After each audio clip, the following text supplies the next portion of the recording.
खबर शामिल करते हैं सियालकोट से, जहां पर थाना फोकलियान पुलिस की शराब स्मगलिंग के बैनर अजलाई गैंग के खिलाफ कार्रवाई हुई। इस बारे में मजीद जानते हैं अदील खान से। जी अदील खान, क्या तफसीलात हैं आपके पास?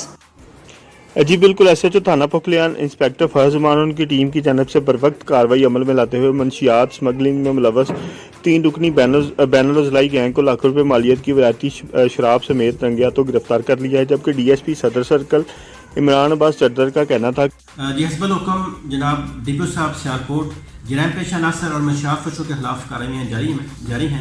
इसी सिलसिला में मुसलसल इन्फॉर्मेशन थी कि लाहौर से स्मगल होकर शराब बजवात के कुछ एरिया में सेल की जा रही है। इस पर स्पेशल नाकाबंदी की गई, स्पेशल कोशिश की गई और SHO फोकलियान फरहज उमान ने इंतहाई मेहनत करके बजवात रोड से एक गाड़ी पकड़ी है। जबकि इंस्पेक्टर फहज उमान का कहना था कि मुलजमान अदील, रीटा और नाजी अरसद राशि मंशियात स्मगलिंग में पुलिस को मतलूब थे, जिनसे मजीद इंकशाफात मुतवक्का हैं। जी।